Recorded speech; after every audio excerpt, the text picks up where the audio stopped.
Baik, Assalamualaikum warahmatullahi wabarakatuh. Kita lanjutkan perkuliahan kita pada pertemuan ketiga.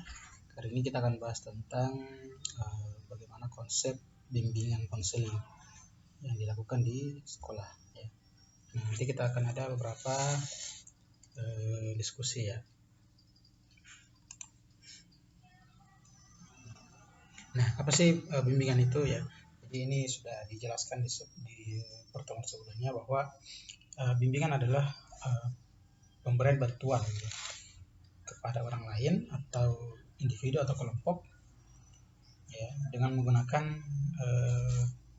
bahan-bahan seperti interaksi ya, memberikan gagasan, memberikan nasihat ya. Nah, dalam proses bimbingan itu kita harus menggunakan norma-norma aturan yang berlaku ya. Biasanya orang yang diberikan bimbingan itu adalah orang yang membutuhkan bantuan atas masalah terhadap dirinya sendiri ya. Sedangkan kalau konseling itu adalah proses antara orang yang dibimbing dengan pembimbing ya. Orang yang dibimbing itu namanya konseli, sedangkan konselor itu adalah orang yang memberikan bimbingan secara face to face ya, bertemu langsung sendiri-sendiri atau berkelompok dan tujuan adalah mencari solusi untuk menyelesaikan masalah dari konseling ya. Mereka harus saling berkomunikasi dengan kondisi yang nyaman ya, berdasarkan norma-norma yang berlaku ya.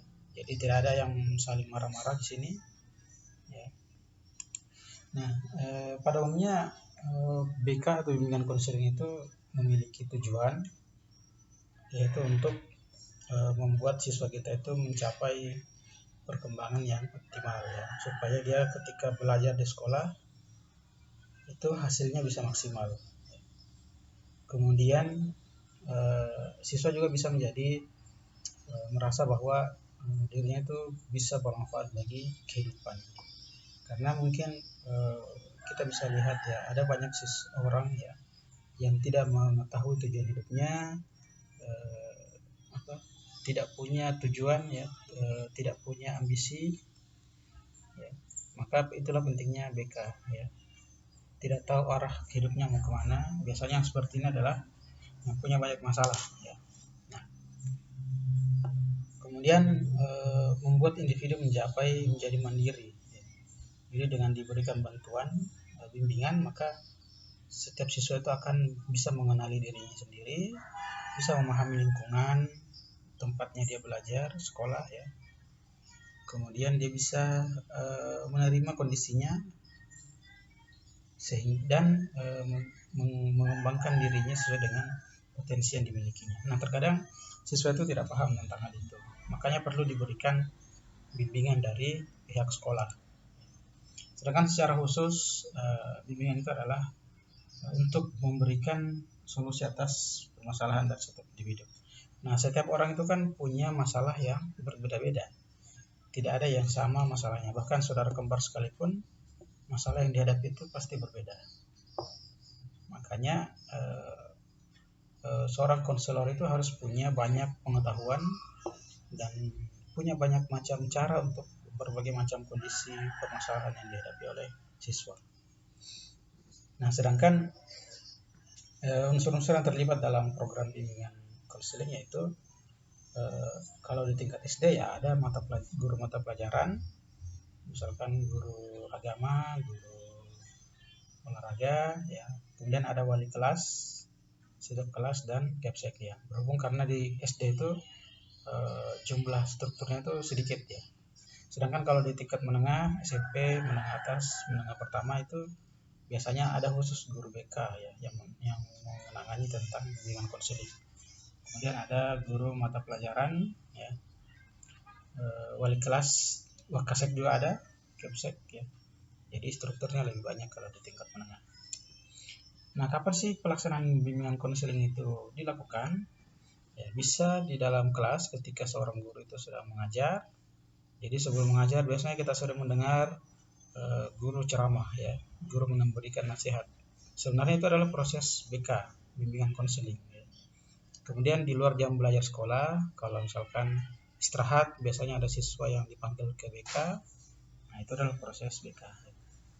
Nah, kebanyakan siswa itu kalau masuk BK takut ya, ditakut-takuti.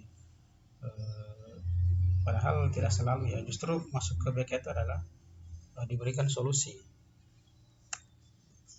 Nah, apa sih bidang-bidang yang diberikan bantuan pada bimbingan konseling? Itu berhubungan dengan masalah pribadi, ya, masalah pribadi misalkan apa saja masalah pribadi, suka terlambat misalkan, suka bangun telat, suka tidur lambat, ya pokoknya masalah-masalah pribadi lah. Kemudian masalah sosial, ya. Hubungan antara seorang siswa dengan temannya, seorang siswa dengan guru, seorang siswa dengan orang tuanya, ya. Kemudian bimbingan belajar, ya. Kalau di sekolah seorang siswa itu sulit untuk belajar, ya. Itulah tugasnya BK untuk membantu supaya tidak lagi sulit, ya. Kemudian bimbingan karir. Nah, siswa itu harus paham masa depannya dia itu seperti apa nantinya. Nah, itulah tugasnya BK menjelaskan itu semua. Nah, tidak ada bimbingan masalah keuangan, ya. Jadi kalau ada siswa yang kehabisan uang, misalkan tidak punya uang, tidak mampu bayar kuliah, ya, tidak mampu bayar SPP misalkan, nah itu bukan ranahnya BK, ya. Bukan juga masalah kesehatan, misalkan ada yang sakit. Nah, sebenarnya bukan urusannya BK itu, ya. Jadi kalau di sekolah itu ada memang khusus UKS, ya, yang khusus menangani masalah siswa yang sakit. Sakitnya itu sakit medis, ya. Kalau sakit psikologi ya masih masuk kategorinya BK. Nah, saking pentingnya BK maka seharusnya setiap sekolah itu harus punya fasilitas untuk layanan bimbingan, ya. Entah ada ruangan khususnya kah atau ada guru sendiri yang menangani, minimal seperti itu, ya. Karena setiap siswa itu dalam proses kemandirian dia tidak punya wawasan khusus, ya. Dia masih kurang wawasannya tentang lingkungan dan kondisi di sekitarnya. Dan juga dalam proses pemberian bimbingan itu tidak selalu berjalan dengan mulus, karena tidak semua orang mau menjalankan apa yang kita sarankan. Ketika kita memberikan saran biasanya tidak selalu dijalankan, maka itulah yang menyebabkan hambatan juga dalam bimbingan konseling. Nah, apa fungsi dan tujuan BK di sekolah? Yang pertama adalah fungsi pemahaman, ya. Jadi dia seorang siswa itu bisa lebih paham tentang dirinya, tentang sekolah, tentang bagaimana belajar yang baik dan benar. Kemudian fungsi preventif. Nah, ini adalah fungsi pencegahan. Jadi supaya siswa itu tidak terjerumus ke obat-obatan terlarang, ya diberikanlah bimbingan dulu, ya. Kemudian pengembangan bakat. Siswa yang tidak paham bakatnya di mana, ya itulah tugasnya BK juga memberitahu, ya. Kemudian fungsi penyembuhan ini bagi siswa yang mungkin kena bully di sekolah, siswa yang habis bertengkar dengan temannya. Nah, itulah ini adalah fungsi penyembuhan. Nah, fungsi penyelesaian diri dengan lingkungan sekolah, ya. Nah, ini seperti adaptasi, ya.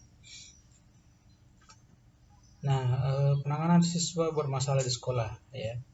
Ada dua jenis masalah yang sering terjadi, ya. Biasanya siswa itu masalahnya adalah masalah kedisiplinan, ya. Nah, ketika ada siswa bermasalah, ketika ada siswa kemudian dia sering terlambat, misalkan sering bolos, ya, cukup diberikan dia hukuman, biasanya diberi hukuman supaya dia bisa menjadi lebih disiplin, ya. Kemudian hasilnya adalah siswa itu menjadi lebih optimal, ya. Sedangkan kalau pendekatan BK tujuannya sama juga, ya. Ketika ada siswa yang bermasalah, BK ambil alih, kemudian hasilnya adalah siswa itu menjadi lebih percaya diri, lebih semangat menjalani hidupnya, lebih semangat ke sekolah dan selebihnya, ya. Nah, ada satu kasus yang biasanya umum terjadi di beberapa sekolah, tetapi ini di sekolahnya SMA misalkan. Nah, misalkan ada siswa yang hamil di luar nikah ya. Nah, kalau dia tidak mendapatkan bimbingan konseling, artinya hanya diketahui saja oleh BK tetapi tidak ada semacam bantuan dari BK. Nah, siswa itu biasanya akan dikeluarkan dari sekolah ya. Nah, setelah siswa keluar dari sekolah, biasanya siswa itu akan mengalami stres dan frustasi. Akibatnya adalah dari awalnya tingkat masalahnya sini sedikit, maka setelah keluar sekolah justru semakin banyak masalahnya. Itu kalau tidak melalui BK ya.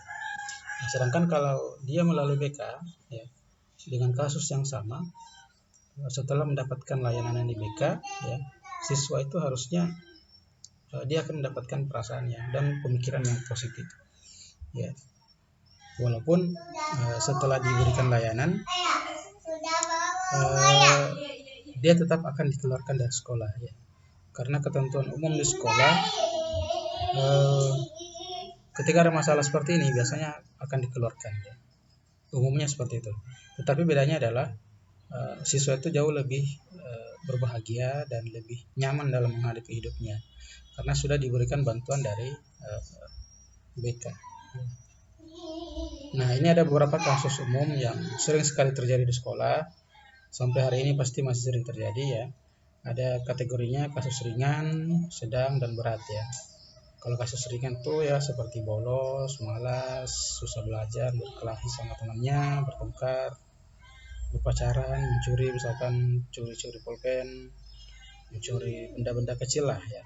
Sedangkan kalau kasus sedang, berpacaran menyimpang, berkelahi antar sekolah ya, kemudian depresi karena masalah keluarga dan tindakan asusila, itu masuk kategori sedang ya.